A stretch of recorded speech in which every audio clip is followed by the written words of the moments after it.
सहरो इसरार का सिलसिला खास, रोंगटे खड़े कर देने वाली दास्तान। कदम कदम एक मंजर हैरत अशां, लम्हा लम्हा रंग बदलते अतवार। गुनाह की दासियों की मस्तियां, हिर्सो हवस के पुजारियों के चमत्कार। एक पुर इसरार मूर्ति के हसूल की खातर होने वाले खौफनाक मार्के का अहवाल। एक चौंका देने वाली अछूती कहानी खबीस।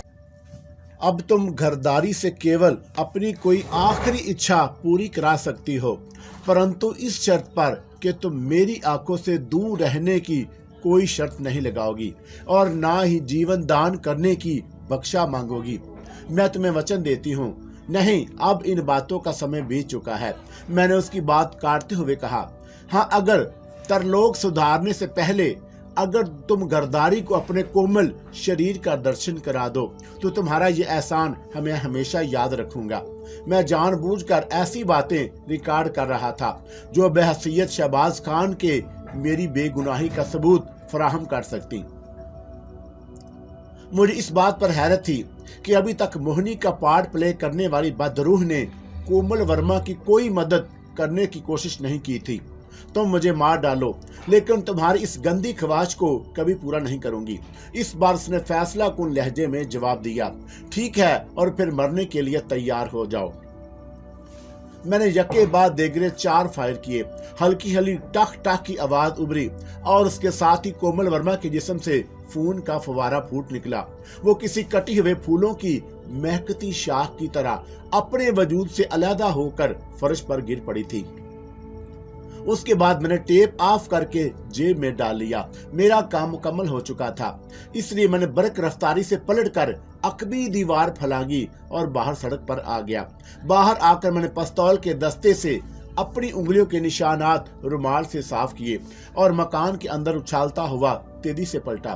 वापसी के लिए मैंने दूसरा रास्ता इख्तियार किया था। गाड़ी में बैठने के बाद मैंने जल्दी जल्दी अपना रेडीमेड मेकअप उतार कर पिछली सीट पर उछाल दिया, लेकिन उस पर से भी अपने फिंगरप्रिंट्स साफ करना नहीं भूला था।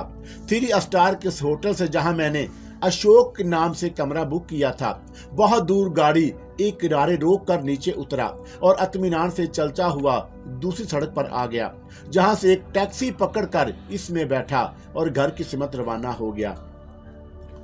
यहाँ ये भी बयान कर देना जरूरी समझता हूँ कि होटल के कमरे से निकलते वक्त और किराए की गाड़ी से उतरने से पहले ऐसे तमाम निशानात मिटाना नहीं भूला था जो पुलिस के लिए मेरे सिलसिले में कोई सबूत फराहम कर सकते। टैक्सी भी मैंने अपने रिहायशगाह से 100 गज दूर ही छोड़ दी, जहाँ से घर तक पहुँचने का सफर मैंने पैदल ही तय किया था। मुझे अपनी इस हरकत पर कोई निदामत या अफसोस नहीं था, इसलिए कि मैंने मास्टर टोनी का हिसाब बराबर कर दिया था। शायद हालात ने मुझे बागी बना दिया। दूसरी सुबह मैं नहा धोकर हस्बे मामूल ताज़ा दम होकर दफ्तर पहुंचा तो सिराज वहां पहले से मौजूद था। उसके चेहरे पर गहरी तशवीश के तासरात मौजूद थे। वो मुझे देखकर उठा और फिर हाथ मिलाकर दोबारा बैठ गया। मैं महसूस कर रहा था कि वो जिन निगाहों से मुझे देख रहा था वो एक दोस्त या पुराने वाकफकार की नहीं बल्कि कानून की निगाहें थीं। खैरियत, मैंने बड़े इत्मीनान से पूछा। आज सुबह ही सुबह इधर का रास्ता कैसे भूल गए? मिस्टर शहबाज, आपको शायद याद होगा कि हमने कल अस्पताल में मास्टर टोनी को पेश आने वाले वाकयात पर तबसरा करते हुए एक प्लान पर गौर किया था। जी हाँ, मैंने मुस्कुराते हुए कहा और फिर सिराज को बड़ी मासूम निगाहों से देखता हुआ बोला, क्या आप कोमल वर्मा या मोहिनी जैसी औरत को ठिकाने लगाने का काम सर अंजाम दे सकते हैं? मेरे ख्याल से नहीं। मैं इस वक्त बहुत संजीदा हूँ मिस्टर शहबाज। मैं महसूस कर रहा हूँ, लेकिन मैंने आपको मशवरा दिया था कि आप किसी सूरत में भी कानून को अपने हाथ में लेने की जज्बाती हरकत से बाज रहेंगे। मैं समझा नहीं, मैंने संजीदगी से कहा। गुज़श्ता रात किसी ने कोमल वर्मा को कत्ल कर दिया। सिराज ने मुझे वह तमाम तफसील बताई जिससे मैं पहले से ही वाकिफ था। नहीं, मैंने सब कुछ सुनने के बाद चौंकते हुए पूछा, ये हरकत कौन कर सकता है जबकि मोहिनी नामी कोई पुर इसरार कुव्वत कोमल वर्मा की पुष्टपनाही कर रही है? वैसे बाई द वे, आपको इस कत्ल की वारदात की इत्तला कहां से मिली? मोहिनी के जरिए, सिराज ने पहलू बदल कर जवाब दिया।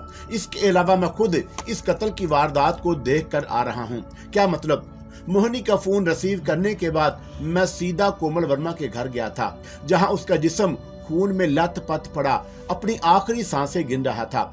सिराज ने कहा, मिस्टर पांडे भी इस खबर की इतला मिलते ही वहां पहुंच चुके थे। कोमल वर्मा के मां के बयान के मुताबिक उसी ने मिस्टर पांडे को इस हादसे की इतला दी थी। हमने फौरी तौर पर कोमल वर्मा को तभी अमदाद फराहम करने की गर्ज से अस्पताल रवाना किया, लेकिन खून ज्यादा बह जाने के सबब वो जांबर ना हो सकी। उसने मेडिकल एड मिलने से पहले ही दम तोड़ दिया था। लेकिन ये कत्ल कौन कर सकता है? मैंने ताज्जुब का इजहार किया। यही बात तो मैं आपसे दरियाफ्त करने की गरज से यहाँ मौजूद हूँ। सिराज के जुमले के अंदर एक हल्का सा तजस्सुस भी शामिल था। वो मेरे ऊपर शक करने में हक बजानब था, लेकिन मैं ये भी जानता था कि वो बगैर सबूत के मुझे हरासा नहीं कर सकता। दफ्तर आते वक्त मैं गिरदारी के फर्जी नाम पते से टेप शुदा केसर भी सिराज के नाम पर एक पार्सल की सूरत में पोस्ट कर चुका था। मेरा ख्याल है कि मोहिनी की बदरूह अब कोमल वर्मा को दरमियान से हटाने के बाद कोई नया रूप इख्तियार करेगी। गोया आपकी राय में उसे मोहिनी की बदरूह की पुरइसरार कुव्वत ने मारा होगा। और क्या सोचा जा सकता है? मैंने संजीदगी से जवाब दिया। हो सकता है कल उसकी नादीदा ताकत ने हमारे दरमियान होने वाली गुफ्तगू सुन ली हो और उसके बाद उसने कोमल वर्मा को रास्ते से हमेशा के लिए हटाकर हमें किसी नई उलझन में डालने की चाल चली हो। क्या बदरूहें गोली भी चला सकती हैं? सिराज ने चुपते हुए लहजे में कहा। अगर आपकी बात मान भी ली जाए तो फिर सवाल ये पैदा होता है कि उस पुरइसरार कुव्वत को खिड़की का शीशा काटने की क्या जरूरत थी? वो साइलेंसर लगे हुए पिस्तौल के इस्तेमाल के बगैर भी उसे ठिकाने लगा सकती थी। मैंने अभी यही इजहार किया था माय डियर मिस्टर सिराज कि हालात को उलझा कर वो पुरइसरार कुव्वत हमें किसी उलझन में डालना चाहती है। अगर नागवार खातर ना हो तो क्या मैं ज़ाब्ते की कार्रवाई की खातर आपसे एक दो सवालात कर सकता हूँ? क्यों नहीं, मैंने बदस्तूर बेपरवाही से कहा। आप जो चाहें पूछ सकते हैं। कल रात 9 और 11 के दौरान आप कहाँ थे? ओह, आप शायद मेरी जात पर शुबा करने की कोशिश कर रहे हैं। मैं संजीदा हो गया। ये हरकत मैंने जानबूझकर अपनी नागवारी के इजहार के तौर पर की। ये मेरे सवाल का जवाब नहीं। हाँ, कल रात 7 बजे के बाद से मैं घर पर ही था। मैंने बिला झिझक कहा। आप अगर चाहें तो मेरी माँ और घरेलू मुलाजमों से भी दरियाफ्त कर सकते हैं। I am sorry mister Siraj, लेकिन आप ही बताइए कि मैं क्या करूं? मेरी बात पर यकीन कर लेने के बाद उसने बड़ी बेबसी से कहा, वो पिस्तौल जिससे कोमल वर्मा पर 4 फायर किए गए थे हमें कोमल वर्मा के कमरे के बाहर अकबी दीवार के पास पड़ा मिला। क्या ये नहीं हो सकता कि मोहिनी की पुरइसरार कुव्वत ने ये काम किसी और के जरिए उसका दिमाग माउफ करने के बाद कराया हो? आप टोनी को पेश आने वाले हादसे को क्यों फरामोश कर रहे हैं? सब कुछ मुमकिन है, लेकिन हम ऊपर वालों के सामने क्या जवाब पेश करेंगे? पांडे जी का इस कत्ल के बारे में क्या ख्याल है? मैंने पुरतजस्सुस अंदाज में कहा। कहीं ऐसा तो नहीं कि उन्हीं के किसी दफ्तर के किसी नाकाम आशिक ने कोमल वर्मा की शराफत से मायूस होकर उसे ठिकाने लगा दिया हो? आखिरी जुमला मैंने दीदा दानिस्ता अदा किया।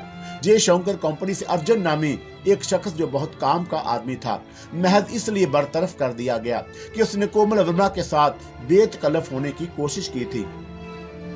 मैंने इस नुक्ते पर भी गौर किया था, लेकिन मिस्टर पांडे का ख्याल है कि कत्ल जैसे भयानक जुर्म का अर्तकाब उनके किसी मुलाजम से सरदर्द नहीं हुआ होगा। अलबत्ता उन्होंने अपने अर्जुन नामी एक मुलाजम के बारे में इतना जरूर कहा था कि उसे कुछ अरसा पेशतर मुलाजमत से बरतरफ कर दिया गया था। क्या अर्जुन पर शक नहीं किया जा सकता? मैंने तेजी से कहा। चौंका उसकी बरतरफी का सबब कोमल वर्मा की शख्सियत थी, इसलिए उसने इंतकाम के तौर पर एक इंतहाई कदम उठाने का फैसला कर लिया हो। मैंने उसका नाम भी मुश्तबा अशखास की फहरिस्त में शामिल कर लिया है। सिराज ने होंठ चबाते हुए कहा। अब वो बुरी तरह नर्वस दिखाई दे रहा था। कोमल वर्मा की मां का क्या बयान है? क्या उसने किसी पर अपने शुबे का इजहार किया? नहीं, उसका कहना है कि उसकी लड़की बेदाग किरदार की मालिक थी। ऐसी सूरत में सिर्फ मोहिनी की नापाक कुव्वत और अर्जुन की जात पर शुबा किया जा सकता है। मैं बार बार आपको परेशान करने की खातिर आपके दफ्तर चला आता हूँ। सिराज ने मेरी बात को नजरअंदाज करते हुए कहा। आपको नागवार तो महसूस नहीं हुआ? जी नहीं, मैंने बेतकल्फी से जवाब दिया। मैं आपकी मजबूरी समझता हूँ। सराज ने मेरा शुक्रिया अदा किया और फिर मेरे इसरार पर काफी पी और इधर उधर की बातें करने के बाद रुखसत हो गया। उसके जाने के बाद मेरे होंठों पर बड़ी पुर इसरार और मैनीखेज मुस्कुराहट उभरी।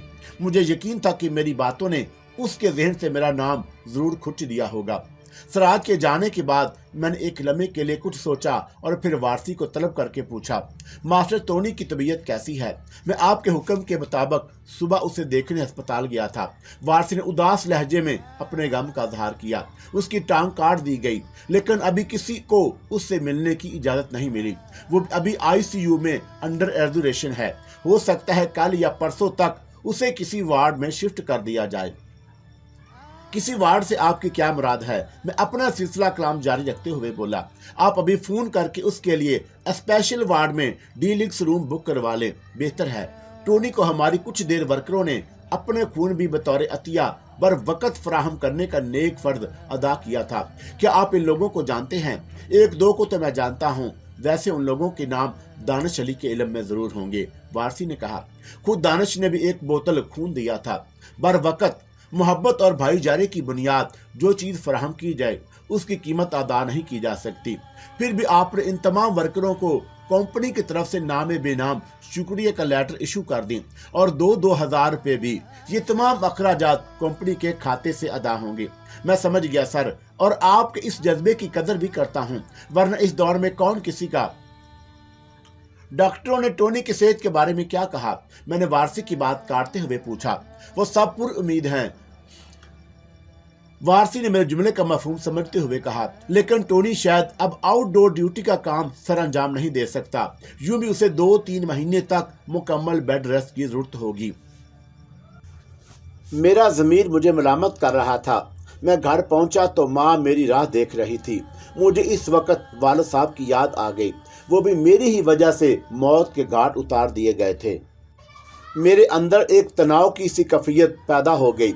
आसाब बुरी तरह चीख रहे थे, लेकिन मैंने माँ को देखकर अपने होंठों पर एक मसनूई मुस्कुराहट सजा ली। ये भी एक फरेब था जो मैं खुद अपने आप को दे रहा था। रात के खाने के दौरान मैं चुपचाप सा था। माँ बहरहाल माँ होती है। उसने मेरे अंदर छुपे हुए गम को भांप लिया था। क्या बात है शहबाज, तुम मुझे आज कुछ अफसरदा नजर आ रहे हो। यूं ही दफ्तर में काम ज्यादा था, इसलिए थकान हो गई। मैंने अम्मी को दिलासा देने की कोशिश की। मेरी तरफ देखो, अम्मी ने कहा, और मैंने उनकी तरफ देखकर नजरें घुमाकर देखने की कोशिश की तो जबत के सारे बंधन टूट से गए। ये एक फितरी अमल था। इंसान अगर अपने दुख दर्द का हाल अहवाल किसी से बयान कर दे तो दिल का बोझ हल्का हो जाता है। और मेरी नम आंखें देखकर अम्मी तड़प उठी। शहबाज, कोई बुरी खबर तो नहीं? उन्होंने तेजी से दरियाफ्त किया। मैंने मास्टर टोनी को पेश आने वाले हादसे को एक इत्तफाकी हादसा करार देकर कहानी को कुछ तरोड़ मरोड़ कर बयान करते हुए कहा, क्या मैं अभी उसके पास से आ रहा हूँ। वो मेरा सबसे दिलेर, मेहनती और जानसार वर्कर था। टांग कट जाने के बाद उसकी हालत कुछ मखदूश हो गई है। डॉक्टरों के बयान के मुताबिक उसकी जिंदगी बच जाएगी, लेकिन ना जाने क्यों दिल को चैन नहीं आ रहा। खुदा पर भरोसा रखो बेटे, वो बेहतर करेगा। माँ ने मुझे तसल्ली देते हुए कहा, जो लोग सच्चे और मेहनती होते हैं, ईमानदारी और दयानत से जिंदगी गुजारते हैं, खुदा उनकी मदद जरूर करता है। खाने के बाद बड़ी देर तक अम्मी से बातें करता रहा और बातों बातों में उन्होंने एक बार फिर मेरी शादी का जिक्र छेड़ दिया। जिंदगी का कोई भरोसा नहीं होता, कौन जाने अगली सांस जिंदगी की आखिरी सांस हो। प्लीज अम्मी, खुदा के लिए ऐसी बातें ना करें। मेरी ख्वाहिश है कि अपनी जिंदगी में तुम्हारे सर पर सेहरा देख लूं। अम्मी के लहजे में हसरत थी, एक माँ की आरज़ुओं की तड़प शामिल थी। आप जहाँ चाहें जब चाहें मेरी शादी कर दें, लेकिन अभी आपकी इद्दत के दिन भी पूरे नहीं हुए। एक बात पूछूं शहबाज? जी। मैंने माँ की तरफ वजाहत तलब नजरों से देखा। क्या तुम्हें कोई लड़की पसंद है? अगर है तो मुझे बता दो, मुझे तुम्हारी पसंद पर कोई एतराज नहीं होगा। लड़कियां तो बहुत सारी देखने वाली हैं, लेकिन मुसीबत यह है कि एक वक्त में सिर्फ एक ही से शादी कर सकता हूं, इसलिए मैं उनमें से किसी एक का इंतखाब करना जरा मुश्किल है। मैंने अम्मी की दिलजोई की खातिर कहा। क्यों मजाक कर रहा है? मैं इस वक्त संजीदगी से बात कर रही हूँ। मैं भी गैर संजीदा नहीं हूँ, मैंने मुस्कुराकर जवाब दिया। कहिए तो आपको बहुत सारी लड़कियों की तस्वीरें लाकर पेश कर दूं। आप जिस पर उंगली रख देंगी, मैं बिना किसी चूं चुरा के उससे शादी कर लूंगा। मैं समझ रही हूँ तुम मुझे बहलाने की कोशिश कर रहे हो। माँ ने बड़ी मोहब्बत से देखा और बड़े प्यार भरे लहजे में बोली, मेरी इद्दत के दिन पूरे हो लेने दो, फिर देखती हूँ कि तुम कैसे मेरी बातों से इनकार करते हो। अम्मी मेरी शादी के मौजू पर खासी देर तक मुझसे बातें करती रही और मैं उनकी खुशी की खातर हाँ में हाँ मिलाता रहा। और फिर जब रात 10:30 बज गए तो उठकर अपनी ख्वाबगाह में आ गया। मैं कपड़े तब्दील करके ख्वाबगाह से निकल ही रहा था कि फ़ोन की घंटी बजी और मैंने आगे बढ़कर रिसीव उठा लिया। मैं मोहिनी बोल रही हूँ। दूसरी जानब से मोहिनी की आवाज़ सुनाई दी, वही मोहिनी जिसकी वजह से तुमने कोमल वर्मा को रास्ते से हटा दिया, लेकिन तुम उसके बावजूद अपनी गंदी कुव्वतों के जरिए उसे बचा नहीं सकी। इत्तफाक ही समझो कि जो इस वक्त मैं तुम्हारे मास्टर टोनी की सहायता करने में मसरूफ थी, वरना तुम और टोनी की मदद करोगी। मैं हकारत से कहा, क्यों मुझे हंसाना चाहती हो? तुम्हारी ही कमीनगी की वजह से वो गरीब एक टांग से महरूम हुआ है और तुम ही उसकी जिंदगी की ताब की कोशिश करोगी। हाँ, मैं तुम्हारे एक एक आदमी को तड़पा तड़पा कर और सिसका कर मारना चाहती हूँ। अब तुम किस रूप में सामने आओगी? मैंने नफरत से पूछा। जाहिर है कि तुम मुझसे खौफजदा हो, इसलिए खुलकर अपने असली रूप में दर्शन नहीं दोगी। चिंता मत करो, उसका समय भी जल्द आने वाला है। इस वक्त फोन करने का क्या मकसद? मैं तुम्हें एक मौका और दे रही हूँ, सोच लो। अगर तुमने मेरा कहा ना माना तो हो सकता है कि इस बार मैं तुम्हारी सबक देने के कारण तुम्हारी माता को अपनी महान शक्ति से नरक में झोंक दूं। बकवास बंद करो, मैंने मोहिनी को एक गंदी गाली देते हुए बड़े सफाक लहजे में कहा। अगर तुमने मेरी माँ की जानब अपनी गंदी नजरों से देखने की कोशिश की तो मैं इन तमाम मोहरों से अपने इंतकाम की आग बुझाने से दरेग नहीं करूंगा, जिनकी खातर तुम बेगनाहों के खून से होली खेल रही हो। कोमल वर्मा की मिसाल तुम्हारे सामने है, उसे ना भूलना। ठीक है श्री शहबाज खान, अब मुझे तुम्हें कोई ऐसा सबक देना होगा कि तुम मेरे आगे हाथ बांधकर विनती करोगे, दया की भीख मांगोगे, परंतु इस बार मैं तुम्हें क्षमा नहीं करूंगी। हमारे बीच अब कोई समझौता भी नहीं होगा। तुम भूल रही हो कि मैं एक मुसलमान हूं और मुसलमान कभी कुफर की ताकत के आगे सुरंगो नहीं होता। मैंने पूरे एतमाद और यकीन के साथ कहा और फिर रसूल की रेडर पर रखा और अपने कमरे से निकलकर माँ की ख्वाबगाह की जानब कदम बढ़ाने लगा। मैं खासी देर तक इन्हीं ख्यालात के उलझे हुए ताने बानों को सुलझाने में मसरूफ था और कब मुझे नींद आई और कब मेरा जहन घुप अंधेरों में डूबता चला गया, मुझे कुछ याद नहीं। और फिर मेरी आंखें बंद ही रहीं, लेकिन जहन लोबान और संदल की मिली जुली तेज खुशबू से जागने लगा और मेरे अंदर कैफ मस्ती का तूफान ठाठे मारने लगा। और फिर मैंने कंबल पोश सफेद रेज दराज बुजुर्ग को देखा, जो मेरे सामने आड़ी तिरछी लकड़ी थामे खड़ा था। उनकी निगाहें शोला बार हो रही थीं। उनकी आंखें मेरे चेहरे पर मरकूज थी और मैं आज पहली बार उनकी नजरों में जाहो जलाल की कैफियत देख रहा था। उन आंखों की गर्मी मेरे दिल की धड़कनों को तेज कर रही थी और मेरा पूरा वजूद जैसे उस वक्त भड़कते शोलों की जद में था और मेरे अंदर एक तलातम सा बरपा था। मैं महसूस कर रहा था कि मैं तन्हा सख्त कैफियत से दो चार हूँ। कोई पुरइसरार कुव्वत मेरे वजूद को इस्तेहकाम बख्श रही थी। मुझे अपने कदम जमीन पर निहायत मजबूती से जमते हुए महसूस हो रहे थे। मेरे खून की गर्दिश तेज हो रही थी। मैं पलकें झपकाए बगैर सफेद रेज बुजुर्ग की निगाहों में टिकटिकी बांधे देख रहा था और यह सिलसिला ता देर कायम रहा और फिर बुजुर्ग की आंखों की गर्मी और मेरे वजूद के अंदर पैदा होने वाली हिद्दत बेतदरीज कम होने लगी। कंबल पोश बुजुर्ग ने अपनी टेढ़ी मेढ़ी लकड़ी को जोर से जमीन पर मारते हुए कहा, इमारत की छत पर चढ़कर जिक में छलांग लगा दे, मुझे इस वक्त आपकी मदद की जरूरत है। मैंने हिनकारी से कहा।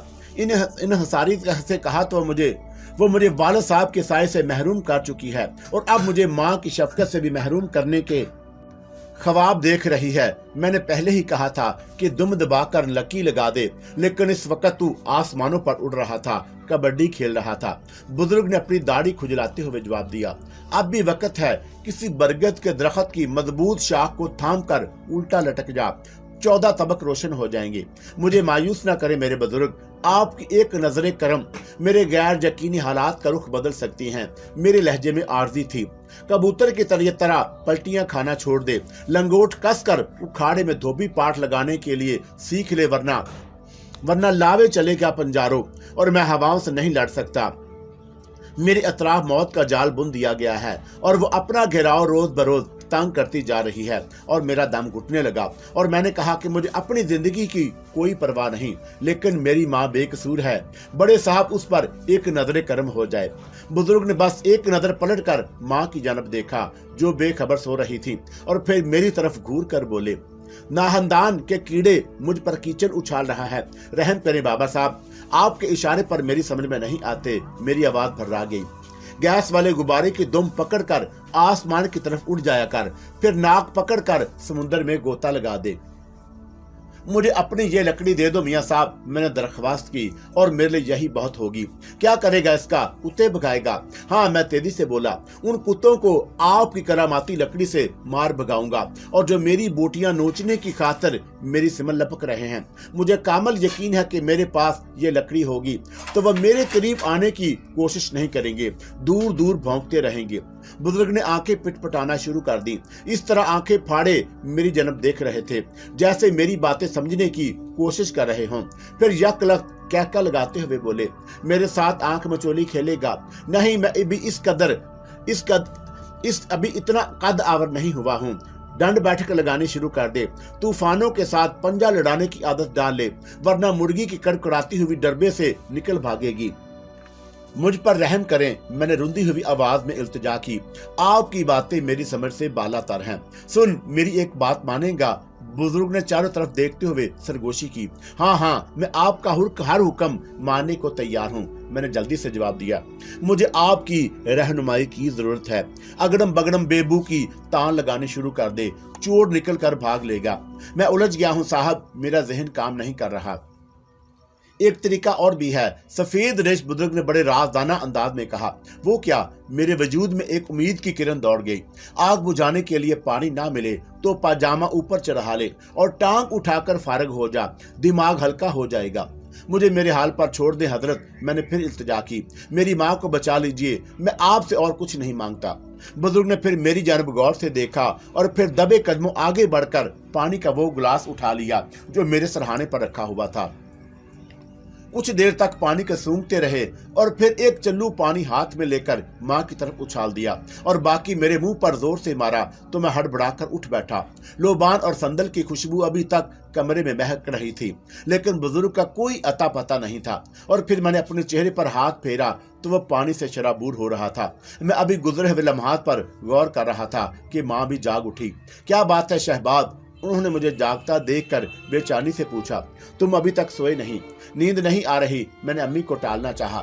तुम्हारा चेहरा ये कैसे भीग रहा है? वो मेरे करीब आकर बोली। सब खैरियत तो है। और मैंने अम्मी की जानब गौर से देखा तो चौंके बगैर न रह सका। सफेद रोज बुजुर्ग ने चुल्लू भरकर जो पानी फेंका था उसके छींटे अम्मी के लिबास पर भी नजर आ रहे थे। गर्मी लग रही थी इसीलिए अभी मुंह धोकर आया हूँ, लेकिन आपकी आंख कैसे खुल गई? मैंने एक माकूल बहाना तराशते हुए अम्मी से पूछा। मुझे ऐसे लग रहा था जैसे तमाम कपड़ों में आग लग रही हो। शायद मैंने ख्वाब देखा था, उसी ख्वाब की वजह से मेरी आंख खुल गई। मैंने कोई जवाब नहीं दिया। अम्मी का जुमला सुनने के बाद ही मुझे एहसास हुआ कि जैसे मेरे वजूद अंदर ही अंदर तप रहा हो। सच बता शहबाज, तू कुछ परेशान तो नहीं? अम्मी ने कहा और मैं तुम्हारा सर दुबाए देती हूँ। मैंने अम्मी की तरफ देखा और फिर उनकी गोद में सर रखकर लेट गया। वो होले होले मेरा सर दबाने लगी। माँ की हाथों का लमस पाकर मेरे अंदर जैसे फिर ठंडक पड़ गई और मैंने आंखें बंद कर ली। और फिर कब मेरी आंख दोबारा लगी मुझे कुछ याद नहीं। 3 रोज बाद मास्टर टोनी को आईसीयू से प्राइवेट वार्ड के डी लिंक्स रूम में शिफ्ट कर दिया गया। वो बड़ी तेजी से जिंदगी की तरफ वापस लौट रहा था, लेकिन एक ऐसे शख्स की शक्ल में जो अब सीधे हाथ के साथ साथ अपने सीधे टांग से भी महरूम हो चुका था। हर चंद के डॉक्टरों और माहरीन ने मुझे यकीन दिलाया था कि मसनूई टांग लग जाने के बाद टोनी अपने रोजमर्रा के मामूल को बेआसानी अंजाम दे सकता है, लेकिन मुझे इस बात का एहसास था कि इस गरीब को मेरी ही वजह से इतना भारी नुकसान उठाना पड़ा। मैं वारसी के हमरा जिस वक्त टोनी के कमरे में दाखिल हुआ वो पूरी तरह होशो हवास में था। मैंने आगे बढ़कर टोनी को गुलदस्ता पेश किया तो उसने उसे कबूल करते हुए मुझे कुछ अजीब सी नजरों से देखा, जिसमें हसरत और अकीदे का मिला जुला तासर मौजूद था। कैसे हो टोनी? मैंने अपनी शर्मिंदगी को छुपाते हुए पूछा। God is great boss. Tony ने मुस्कुराने की कोशिश की। उसकी मेहरबानी से जिंदा हूँ, लेकिन क्या? मैंने आहिस्ता से पूछा। महसूस कर रहा था इस वक्त टोनी के दिल पर क्या गुजरी होगी, और मैं सोच रहा था कि वो मुझसे अपनी बेबसी का शिकवा करेगा, इसलिए कि तागूती कुव्वतों ने उसे मेरी ही वजह से इस हाल तक पहुंचाया था और मैं अपने आप को टोनी का मुजरम समझ रहा था। चुनाचे मैंने जल्दी से अपना सिलसिला कलाम जारी रखते हुए कहा, टोनी, मुझे एहसास है कि मैंने शायद एक गलत फैसला किया था। बॉस, उसने हैरत का इजहार किया। ये आप क्या कह रहे हैं? मुझे वो काम तुम्हें नहीं सौंपना चाहिए था, मैं दबी जुबान में बोला। आप गलत समझे बॉस, उसने बड़े जज्बाती अंदाज में कहा। टोनी को अपनी टांग कट जाने का गम नहीं, अफसोस तो इस बात का है कि मैं आपके किसी काबिल नहीं रहा। तुम्हारा ख्याल गलत है। तुम कल भी मेरे दस्ते रास्ते और आइंदा भी शायद तुम्हारा मकाम कोई और नहीं ले सकेगा। मैं समझ रहा हूँ बॉस आपकी बात का मतलब, लेकिन अब तो मेरी कुव्वत सिर्फ उस शेर जैसी हो गई है जो खचार में बैठकर ही किसी किस्मत के मारे को ही शिकार करना अपनी बहादुरी समझ सकता है। टोनी ने हसरत भरे लहजे में जवाब दिया। शिकार पर झपटने और लपटने के बाद उसकी गर्दन दबोचने का लुत्फ ही कुछ और होता है। शेर हर हाल में शेर ही कहलाता है, चाहे अपनी खिचार में हो या कहीं और मैंने उसका हौसला बढ़ाने की कोशिश की। शुक्रिया बात। टोनी के होंठों पर एक फीकी सी मुस्कुराहट उभर आई और मेरे इशारे पर दानिश और वारसी उठकर कमरे से बाहर चले गए। तो मैंने कहा, मैंने तुम्हारा इंतकाम ले लिया है टोनी। कोमल वर्मा अब इस दुनिया में नहीं रही। बॉस, टोनी चौंका। क्या आपने उसे खुद? हाँ, मैंने उसे अपने हाथों से मौत की घाट उतारा है। मैंने टोनी की आंखों में आंखें डालकर कहा, और मुझे अब कुछ और कर्ज और भी अदा करने हैं जो तुम्हारी तरफ से मेरे ऊपर वाजिब हैं। वो नो बॉस नो, टोनी ने कहा, आपको ऐसा नहीं करना चाहिए था। पानी अब हद से गुजर चुका है, मैंने जवाब दिया। मोहिनी की गंदी आत्मा ने अब मेरी माँ की तरफ आंख उठाने का फैसला किया है। काश मैं अब भी आपके किसी काम आ सकता, टोनी होंठ काटते हुए बोला। तुम अब भी मेरे लिए बहुत कार आमद हो, शायद पहले से भी ज्यादा। और मैंने मौका गनीमत जानकर जेब से तरक्की का वो लेटर वाला लिफाफा निकालकर टोनी की तरफ बढ़ा दिया। इसमें क्या है बात? टोनी ने हैरत से दरियाफ्त किया। मेरी मुश्किलात का हल। जवाब देने की बजाय टोनी ने लिफाफा खोलकर अपना प्रमोशन लेटर पढ़ा तो उसकी आंखों के गोशे भीगने लगे। कुछ देर चुपचाप लेटा छत को घूरता रहा और फिर मेरी जानब देखकर बोला, मुझे खुशी है बॉस कि आपने टोनी को किसी काबिल समझा, लेकिन अब शायद मैं आपकी पहले जैसी खिदमत ना कर सकूंगा। आप मुझे जिस एजाज से नवाजना चाहते हैं, टोनी अब उसके काबिल नहीं रहा। तुम शायद इस पेशकश को अपनी साबका खिदमत का कोई मुआवजा समझ रहे हो। नहीं, ऐसी कोई बात नहीं। तुमने मेरी खातर जो कुछ किया है मुझे उस पर नाज है, फख्र है। इसका कोई मुआवजा नहीं हो सकता। तुम पहले भी मेरे लिए सबसे कीमती थे और आज भी हो। लेकिन बॉस, मुझे मायूस ना करो टोनी, मैंने बड़ी संजीदगी से जवाब दिया। मैंने जो कुछ किया है बहुत सोच समझ कर किया और तुमको अपनी जिम्मेदारियां सौंपने के बाद मैं खुद को बहुत हल्का महसूस करूंगा और पहले के मुकाबले में ज्यादा आज़ादी से अपने दुश्मनों से टकरा सकूंगा। और मेरी बात समझने की कोशिश करो। मैंने सिर्फ तुम्हें अपनी सीट नहीं दी मगर तमाम स्याह सफेद का मालिक बना दिया है। इस तरह जिम्मेदारियों का बोझ मेरे शानों से उतर जाएगा। मैं आपका शुक्रगुजार हूं बॉस कि आपने मास्टर टोनी को इस काबिल समझा, मगर कोई अगर मगर नहीं। अब तुमने इनकार किया तो मुझे दुख होगा। मैं आपकी जिम्मेदारियों को जिंदगी की आखिरी सांस तक संभालने का वादा करता हूं बॉस, लेकिन एक शर्त पर। कौन सी शर्त? आप बजाते खुद आग में जंप लगाने की कोशिश नहीं करेंगे, टोनी ने तेजी से कहा। एक टोनी अपाहज हो गया तो क्या, आपके पास तो अभी कई टोनी मौजूद हैं जिन्हें थोड़ा सा तराश कर कुंदन बनाया जा सकता है। तुम्हारा इशारा किस तरफ है? दानिश की तरफ, टोनी ने जवाब दिया। वो सिर्फ मुलाजमत के दौरान ही मेरा दस्ते रास्त नहीं रहा, बल्कि आम जिंदगी में भी हम दोनों के शाना बिशाना होकर बहुत सारे तीतर और बटेर शिकार किए हैं। तुमने ये बात मुझे पहले कभी नहीं बताई। इसका मौका पहले कभी आया ही कब था? टोनी ने गहरी संजीदगी से कहा। आप दानिश को कोई खिदमत का मौका देकर देखिए, वो भी मेरी तरह आपको कभी मायूस नहीं करेगा। अच्छा हुआ जो तुमने मुझे दानिश की सलाहियतों से आगाह कर दिया। शायद जिंदगी के किसी मोड़ पर मुझे उसकी जरूरत भी पेश आ जाए। एक बात कहूँ बात, कहो। आपने कोमल वर्मा को शिकार खेल कर अच्छा नहीं किया, टोनी ने फिर बड़ी हकारत से बोला। ये ब्लैक मैजिक करने वाले लोग एक नंबर के बास्टर्ड होते हैं। मौत और जिंदगी की हकीकत उनके लिए कीड़े मकोड़े की तरह होती है। जब चाहा जिसे चाहा गर्दन मरोड़कर जिंदगी से आजाद कर दिया। मेरी मिसाल आपके सामने है। दानिश ने मुझे इन हालात की तफसील बताई है जो होश में होने के बाद मैं सोच भी नहीं सकता, लेकिन शायद इस वक्त मेरे माइंड को भी हिप्नोटाइज कर दिया गया था। इसीलिए तो मैंने तुम्हारा कर्ज चुकता कर दिया और मैंने जो कुछ किया उस पर मुझे जरा भी पछतावा नहीं, इसलिए कि दामन जल जाने की फिक्र करने वाले खुद को आग की लपेट से कभी नहीं बचा सकते।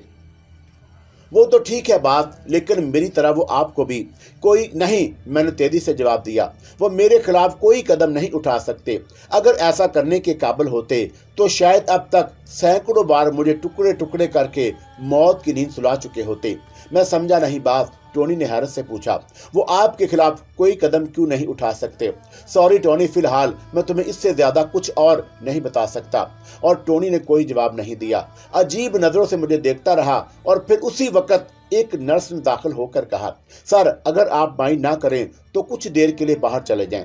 वो पेशा वराना अंदाज में मुस्कुरा रही थी। क्यों, कि आपको मरीज से कोई प्राइवेट बात करनी है? मैंने अजराह तफन पूछा।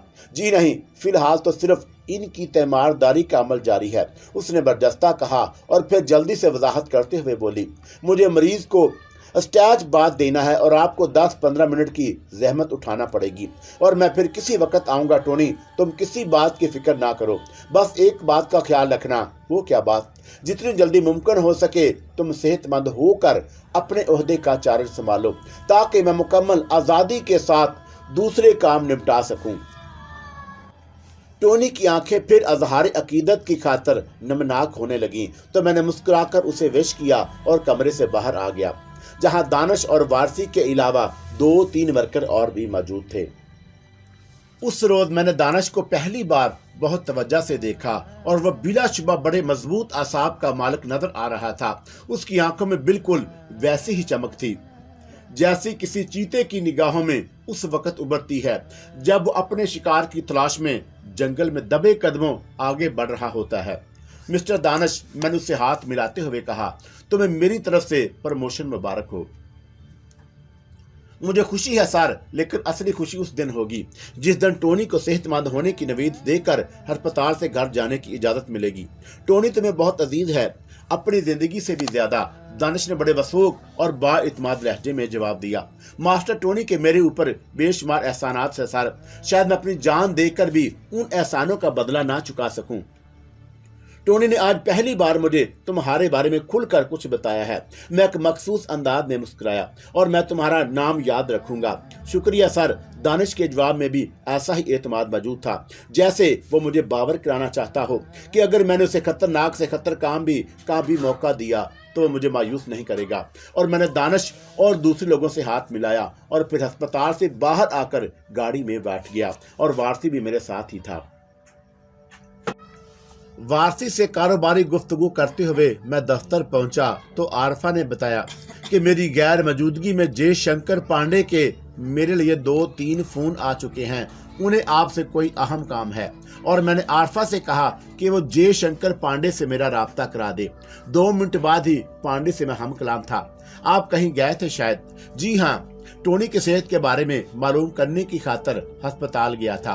वैसे मुझे मेरी सेक्रेटरी ने बताया है कि आप 2-3 बार मुझे कॉल कर चुके हैं। कोई खास बात? मुझे आपसे कुछ जरूरी बातें करनी है, पांडे ने बड़ी संजीदगी से कहा। आप अभी दफ्तर में कितनी देर होंगी? दरअसल मैं आपसे वो बातें आमने सामने बैठकर करना चाहता हूँ। उसके लिए आपको क्यों जहमत करते हैं, मैं आ जाता हूँ आपकी तरफ। बड़ी कृपा आपकी, लेकिन ये मेरी इच्छा है कि मैं आपके दफ्तर में बैठकर बातें करूं और मैं इसे अपने लिए एजाज समझूंगा। मेरा इंतजार कीजिएगा प्लीज, और मैं आधे घंटे के अंदर अंदर पहुंचने की कोशिश करूंगा। फिर आधे घंटे बाद ही जे शंकर पांडे मेरे दफ्तर में मौजूद था। मैंने पहले से ही आरफा और दीगर अफराद को हिदायत कर दी कि किसी बहुत ही अहम काम के अलावा हमें डिस्टर्ब ना किया जाए, और पांडे ने कमरे में कदम रखा तो मैंने बड़ी गर्मजोशी से आगे बढ़कर उसका खैर मकदम किया। मैं महसूस कर रहा था कि पांडे इस वक्त कुछ सहमा और खौफजदा नजर आ रहा था, और मैंने काफी का ऑर्डर दे दिया। और फिर काफी शुरू होने के बाद मैं पांडे की तरफ बगौर देखते हुए कहा, अगर मैं गलती पर नहीं तो आप इस वक्त किसी बात की वजह से बुरी तरह नर्वस हैं। आपका अंदाजा सही है। पांडे ने मुर्दा सी आवाज में जवाब दिया और फिर कुछ देर बाद बोला, समझ में नहीं आता कि कहां से शुरू करूं। पांडे की बातों से साफ जाहिर था कि वह यकीनन कोई बहुत अहम और खास बात होगी जो उसने फोन पर करने से गुरेज किया था। तागूती कुव्वतें मेरे ताक़ो में हैं, चुनाचा मैंने हिज़्ज़े मात कदम के तौर पर ही दिल में आयतल कुर्सी पढ़कर इशारे से हसार खींचा और फिर बोला, पांडे जी आप मुझ पर एतमाद कर सकते हैं। आप पर विश्वास ना होता तो यहाँ तक क्यों चला आता, लेकिन आप खुलकर कहें, यहाँ दुनिया की कोई ताकत आपका कुछ नहीं बिगाड़ सकती।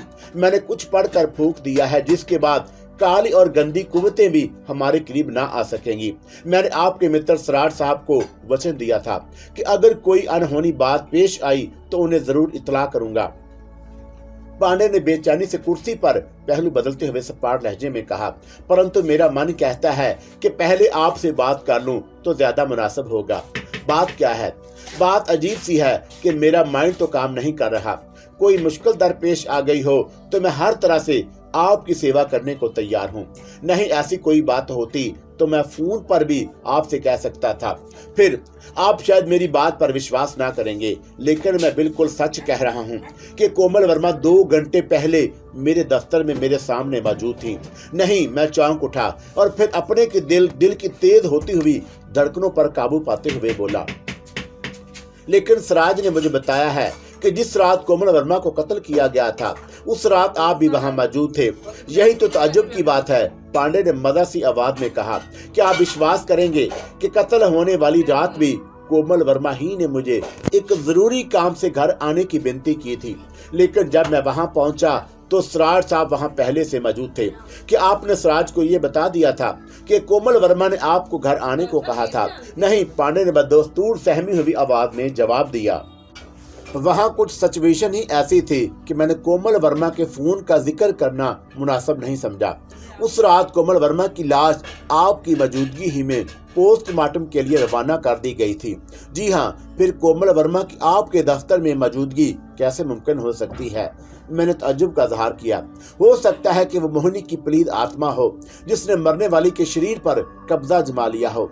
बहरहाल उसने मुझसे कोमल वर्मा की हसीयत से बात की थी। कोई अहम बात?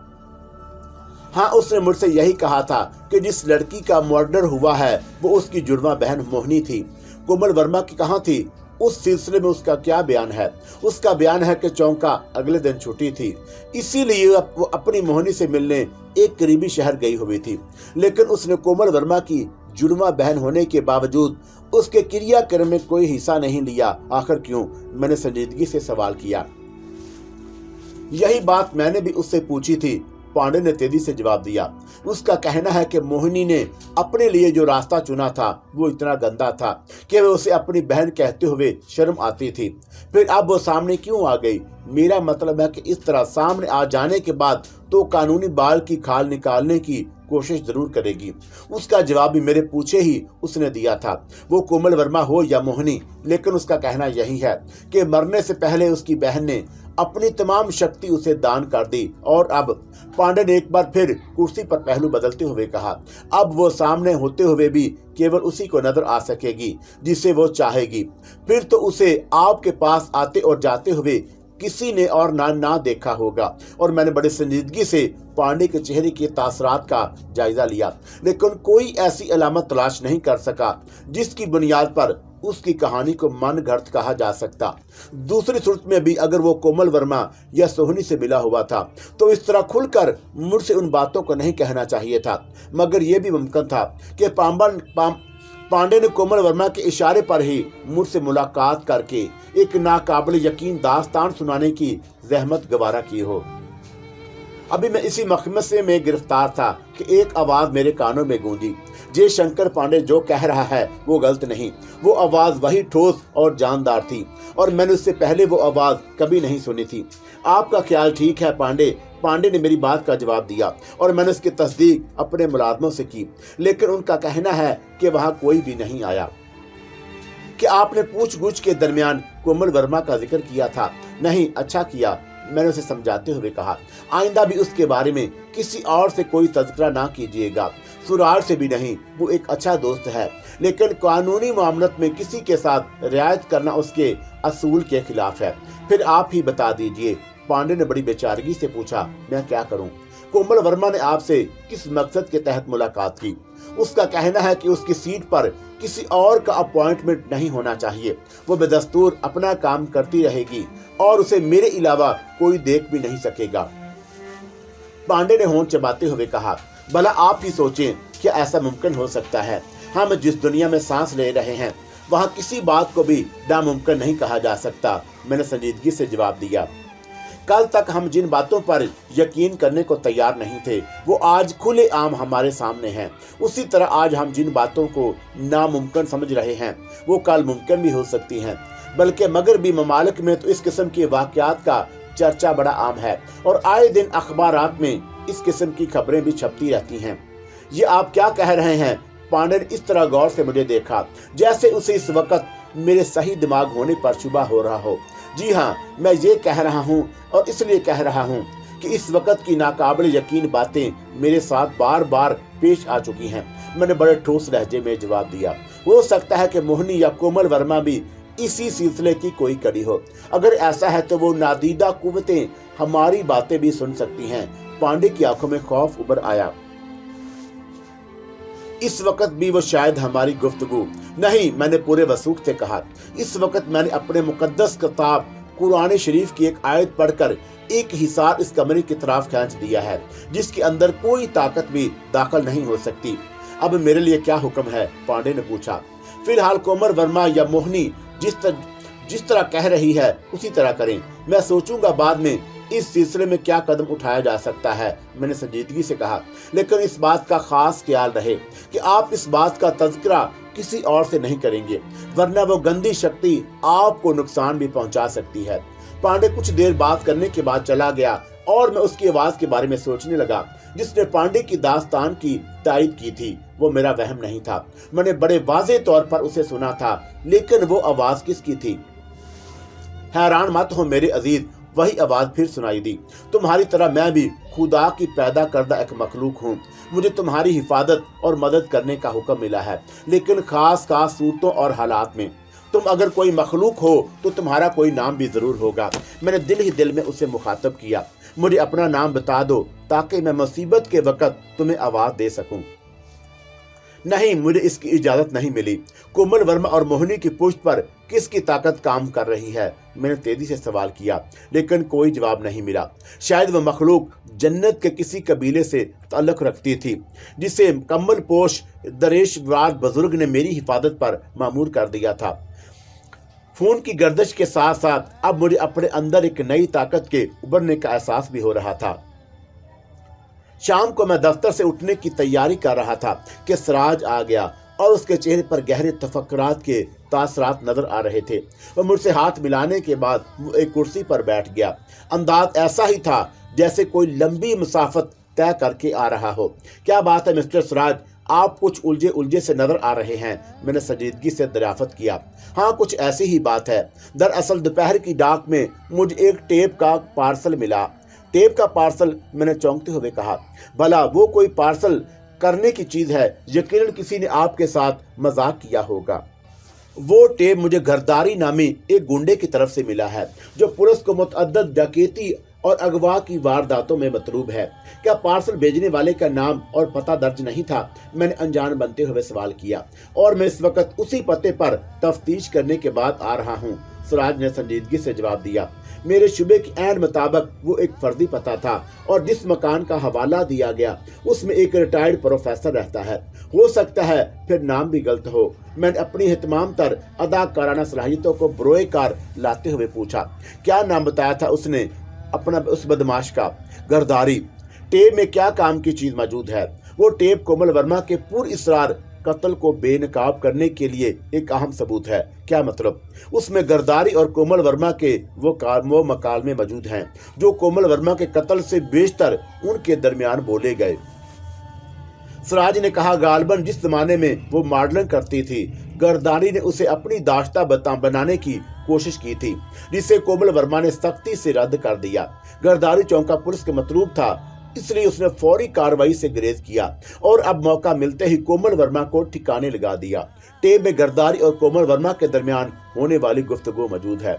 1 मिनट मिस्टर सिराज, मैंने तेजी से कहा, क्या ये मुमकिन नहीं कि इस तरह गर्दारी के नाम पर किसी और ने पुलिस की तवज्जो असल मकसद से हटाने की खातिर कोशिश की हो, लेकिन खास तौर पर गर्दारी ही का नाम क्यों इस्तेमाल किया गया? सिराज ने सवाल किया। महज इसलिए कि वह पुलिस को मतलूब है, मैंने जवाब दिया और फिर तेजी से पूछा कि आपने रिकॉर्ड पर गर्दारी की आवाज का कोई टेप मौजूद है? जी नहीं, सिराज ने कदरे थके हुए लहजे में जवाब दिया। फिर आप किस तरह साबित कर सकते हैं कि वो आवाज गर्दारी की है? मैंने किसी माहिर वकील की तरह जिरा की। हो सकता है कि कोमल वर्मा के कातिल या कातिलों ने अपना सुराग मुटाने के साथ साथ पुलिस को भी गलत ट्रैक पर डालने की कोशिश की हो। हाँ, ये मुमकिन हो सकता है कातिल का ताल्लुक भी गर्दारी के गिरोह से रहा हो, जिसने उसकी आवाज की नकल करके फांसी का फंदा उसके गले में डलवाने की साजिश की हो। वैसे मेरा ख्याल है कि फिंगरप्रिंट्स तो किसी के मुजरम या बेगुनाह होने का कोई सबूत माने जा सकते हैं, लेकिन महज आवाज की हुई टेप पुलिस के लिए कार आमद साबित नहीं हो सकती। इतना कानून मैं भी जानता हूं, लेकिन सवाल ये पैदा होता है कि जब कातिल या कातिलों ने इंतहाई होशियारी से कोमल वर्मा को ठिकाने लगा दिया था और अपने पीछे कोई सबूत भी नहीं छोड़ा, तो फिर गर्दारी का नाम खास तौर पर दरमियान में लाने की क्या जरूरत पेश आ गई? हो सकता है उसे गर्दारी से कोई जाती प्रकाश हो। बहरहाल सिराज ने गर्दारी के नाम को जहन से निकालते हुए कहा, कोमल वर्मा की मौत के सिलसिले में अब मोहिनी की कुव्वत को जिम्मेदार नहीं ठहराया जा सकता। कोई खास वजह? कत्ल के सिलसिले में जो शवाहद सामने आए और जो तरीकाकार इख्तियार किया गया, वो किसी नादीदा कुव्वत के ज़हनी इख्तरा नहीं हो सकती। सिराज ने दलील पेश करते हुए कहा, आप इस टेप का पार्सल मिलने के बाद मेरा ख्याल है कि आपने मुझे बताया था कि कोमल वर्मा के कत्ल होने की इतला भी आपको मोहिनी के फोन कॉल से मसूल हुई थी। मैंने दूसरा सुरख रोक इख्तियार किया। जी हाँ, आप जानते हैं मिस्टर सिराज कि वो मेरे साथ दुश्मनी पर अब कमर बस्ता है, मैंने अपने अल्फाज पर जोर देते हुए कहा। ऐसी सूरत में वो मोहिनी के कत्ल का इल्जाम भी मेरे सर थोप सकती थी, फिर गर्दारी का नाम दरमियान में किस तरह आ गया? अगर मैं आपकी बातों को तस्लीम कर लूं, तो फिर पार्सल के जरिए मसूल होने वाले टेप को किस खाने में फिट किया जाएगा? मैं कोई जवाब देना चाहता था, लेकिन उसी वक्त डायरेक्ट लाइन वाली फोन की घंटी बजी और मैंने जल्दी से रसूल उठा लिया। तुम वाकई एक कामयाब अदाकार भी हो मिस्टर शहबाज खान। दूसरी जन्म से मोहिनी की आवाज उभरी। गर्दारी का नाम दरमियान में लाकर तुमने सिराज को अच्छा धोखा दिया, लेकिन मैं चाहूं तो अब भी तुम्हें कोमल वर्मा के कातिल होने के जुर्म में फंसवा सकती हूं। एक नहीं बल्कि हजारों सबूत तुम्हारे खिलाफ पेश किए जा सकते हैं। तुम खुद इस कत्ल का एतराफ भी कर लोगे। फिर देर किस बात की है बेबी? मैंने बेपरवाही से उसका मजाक उड़ाते हुए जवाब दिया। मिस्टर सिराज इस वक्त मेरे सामने ही हैं। तुमको मेरी तरफ से पूरी इजाजत है जहर उगलने की, लेकिन एक बात मेरी भी ध्यान से सुन लो। तुम क्या और अगर तुम्हारे जैसी हजारों गंदी कुव्वतें भी आपस में गठ जोड़ कर लें तो भी मेरा कुछ नहीं बिगाड़ सकती। ये भी तुम्हारी भूल है, वो संजीदगी से बोली। हमने उस छाया का भेद पा लिया है जो तुम्हारी रक्षा कर रही है। हमारी महान कुव्वतें भी जल्द उसी चाल को काट डालेंगी जिसने तुम्हें पनाह दे रखी है। किसका फोन है? सिराज ने चौंकते हुए सवाल किया, लेकिन मैंने उसके सवाल को नजरअंदाज करते हुए मोहिनी को तलख लहजे में जवाब दिया। अगर तुम्हें अपनी देवी देवताओं पर इतना ही गुमंड और मान है, तो फिर तुम चोरों की तरह छुप कर क्यों वार कर रही हो? खुलकर सामने आओ ताकि इस बात का भी फैसला हो जाए कि कौन बलवान है और कौन कायर। चिंता मत करो, तुम्हारी ये इच्छा भी बहुत जल्द पूरी होगी। मोहन ने इस बार बड़े सर्द और सफाक लहजे में कहा, मेरा एक इशारा ही बहुत होगा। तुम्हारा कोई अपना आदमी भी तुम्हें गोली मारकर ठिकाने लगा सकता है, लेकिन नहीं, मैं तुम्हें इतनी आसानी से नहीं मारूंगी। चूहे और बिल्ली का खेल देखा है भी कभी? मैं तुमसे और तुम्हारी बेबसी से इसी तरह खेलूंगी और फिर जब मन भर जाएगा तो तुम्हें काली के चरणों में भीड़ चढ़ा दूंगी। तुम शायद मुझे हंसाने की कोशिश कर रही हो, मैंने हकारत से जवाब दिया। 1-2 मिनट और जी खोलकर हंस लो, फिर तुम्हें रोना भी पड़ेगा। शट अप, ज्यादा ऊंचे सुरों में बोलना छोड़ दो बालक, तुम अभी नादान हो, उसने बेपरवाही से जवाब देते हुए कहा। फोन जरा सिराज के हवाले कर दो मुझे उन्हें तुम्हारे सिलसिले में एक खास इतला देनी है, जिसके बाद तुम सचमुच रोने पर मजबूर हो जाओगे। मैंने खामोशी से फोन सिराज की तरफ बढ़ाते हुए कहा। मोहिनी लाइन पर मौजूद है। Hello, DSP Siraj speaking. Siraj ने रसूल हाथ में लेकर खासी रोबदार आवाज में कहा, लेकिन दूसरी जानब से जो कुछ कहा गया उसे सुनकर उसके चेहरे का खिंचाव बतदरीज कम होता चला गया।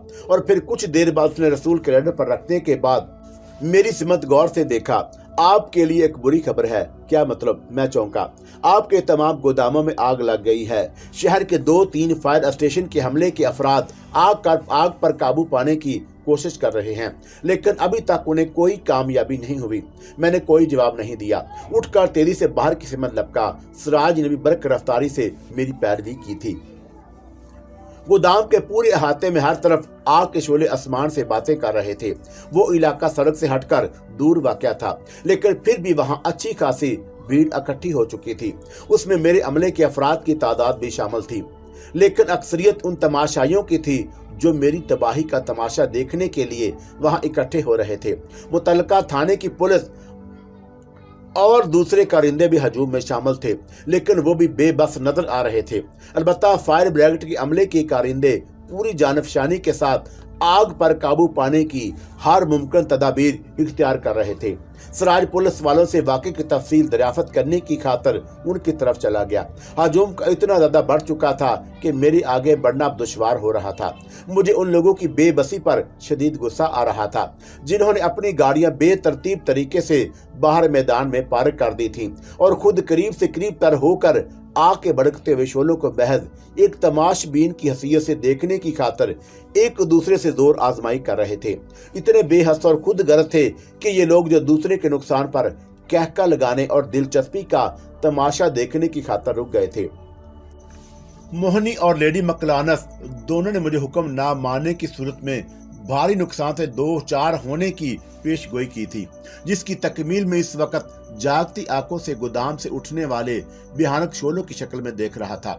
अचानक मैंने दानिश को देखा, जो भीड़ चीरता हुआ बाहर निकल रहा था, और पहली नजर में उसे मैं पहचान नहीं सका।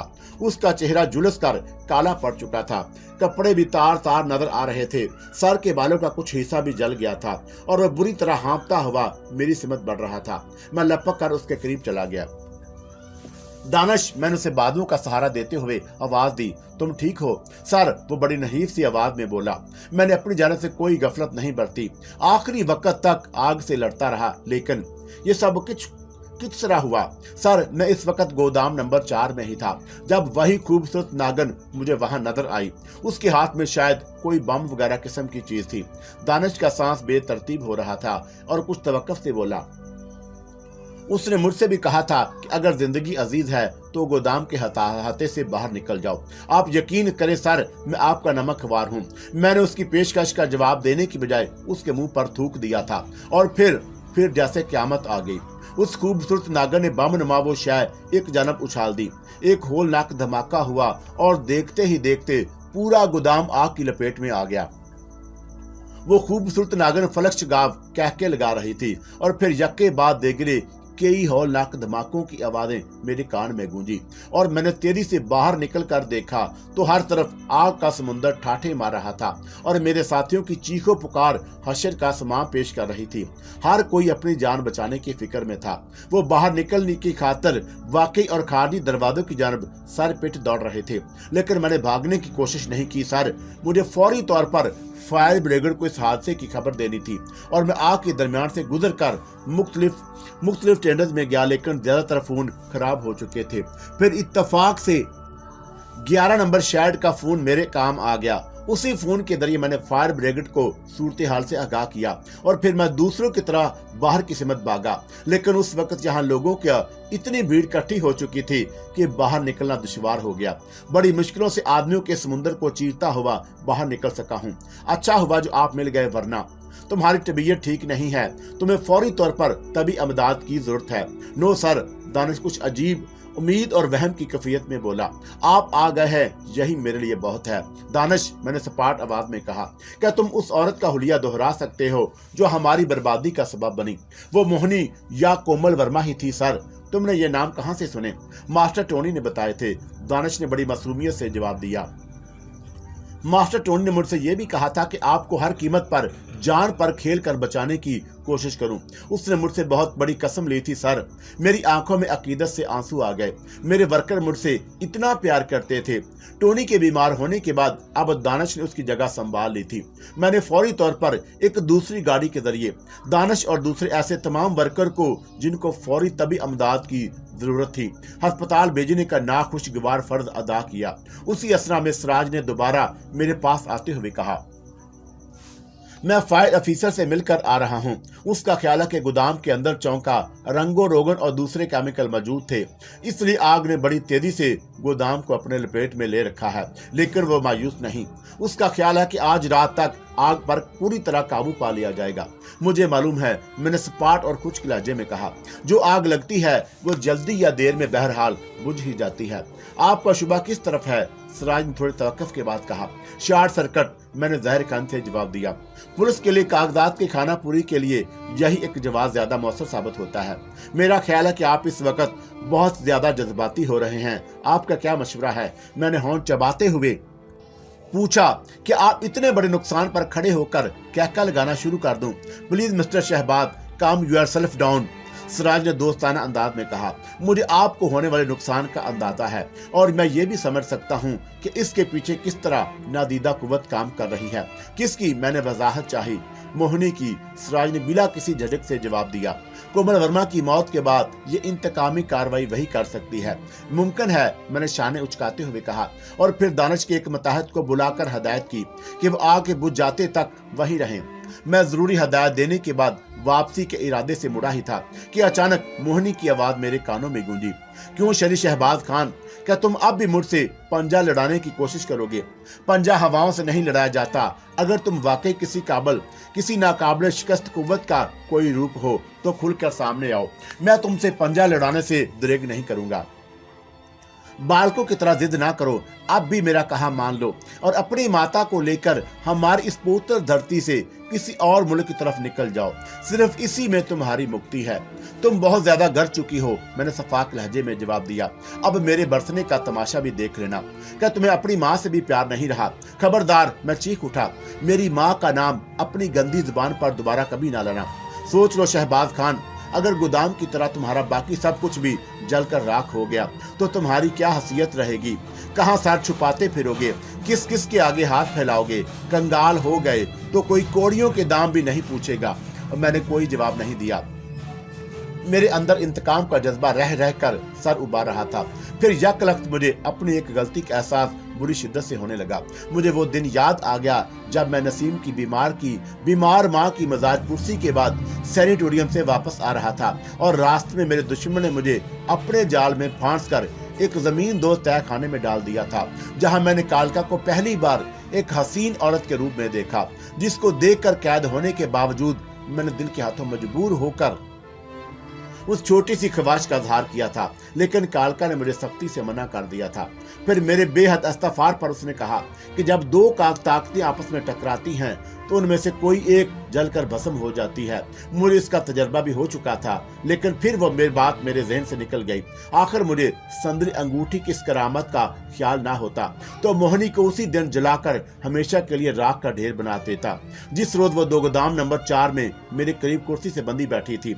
लेकिन वो वक्त अब गुजर चुका था और मोहिनी के रूप में नजर आने वाली पुरइसरार मगर गंदी ताकत शायद इस अंगूठी की वजह से खुलकर मेरे सामने आने से गुरेज कर रही थी। गोदाम जल जाने की सूरत में मुझे जो भारी नुकसान हुआ था वो मेरे बिजनेस की साख को खराब भी कर सकता था। मेरे पास बैंक में अच्छी खासी रकम मौजूद थी। मैं गोदाम के जल जाने के बाद वक्ती तौर पर इन कामों को मुकम्मल कर सकता था जिन पर इस वक्त काम हो रहा था। लेकिन अगर मैं गोदामों की तबाही के बाद खामोशी इख्तियार कर लेता तो मेरे दुश्मन उसे मेरी बुज़दिली से ताबीर करते कि अगर कोई दूसरा कदम भी उठा सकते थे। हालात के पेश नज़र मेरे लिए अब ईंट का जवाब पत्थर से देना लाजमी हो गया। वापसी के रास्ते में मैंने एक टेलीफोन बूथ के करीब गाड़ी रोक ली। जयशंकर पांडे के नंबर डायल किए और कुछ देर बाद ही दूसरी जान से पांडे की आवाज सुनाई दी तो मैंने माउथ पीस में रुमाल की दूसरी तय जमाने के बाद बदली हुई आवाज में कहा, पांडे जी, मेरा ख्याल है कि तुम्हें अपने दुश्मन को होने वाले नुकसान की इत्तला मिल चुकी होगी। कौन बोल रहे हो तुम? घबराओ मत सेठ, मैंने पांडे को आजमाने की खातिर कहा। मैं वही बोल रहा हूँ जिसे तुमने शहबाज खान के गोदामों को आग लगाने के कारण मुंह मांगे दाम चुका कर खरीदा था। तुम्हें मेरी बात पर विश्वास नहीं आता तो खुद किसी से तरह मालूम कर लो। तुम्हारे दुश्मन का पूरी तरह सर्वनाश हो गया और मैंने जो आग लगाई थी उसके गोदाम का एक तिनका भी नहीं बचा होगा। लेकिन धीरे से काम लो सेठ, मैंने उसका जुमला काटते हुए तेजी से कहा। अगर अभी से तुम्हारे हाथ पैर फूल गए तो पुलिस को क्या बयान दोगे? मगर मैं नहीं जानता कि तुम कौन हो और किस किस्म की बेकार बकवास कर रहे हो। पांडे के लहजे में सादगी अय्या थी। यही बयान तुम पुलिस को देना, इसी में तुम्हारी मुक्ति है। शट अप, पांडे की गर्जदार आवाज उभरी। तुमने शायद सपने में किसी से सौदेबाजी की होगी, वरना मैंने तुमसे ऐसी कोई बात नहीं की। आई सी, मैंने एक बार फिर उसे टटोलने की खातिर कहा। तुम्हारा ख्याल है कि मैं तुम्हारी आवाज टेप करके बाद में ब्लैकमेलिंग करूंगा? नहीं सेठ, इस विचार को मन से निकाल दो। बदमाशों और कातलों के भी अपने अपने असूल होते हैं, पांचों उंगलियां बराबर नहीं होती। मैं नहीं समझ सका कि तुम क्या बकवास कर रहे हो। पांडे ने नफरत का इजहार किया और उसका लबो लहजा बता रहा था कि वह बुरी तरह झल्ला रहा होगा। ठीक है पांडे जी, अब तुम जानो और तुम्हारा काम। मैंने अपना काम पूरा कर दिया। मैंने बेपरवाही से जवाब दिया और फिर सिलसिला मुंतके करके दोबारा बूथ से निकलकर गाड़ी में आ बैठा। मुझे यकीन आ गया था कि पांडे का ताल्लुक मेरे गोदामों से लगने वाली आग से नहीं था, लेकिन उसके बावजूद मेरे अंदर भड़कने वाली आग के शोले सर्द नहीं पड़े थे।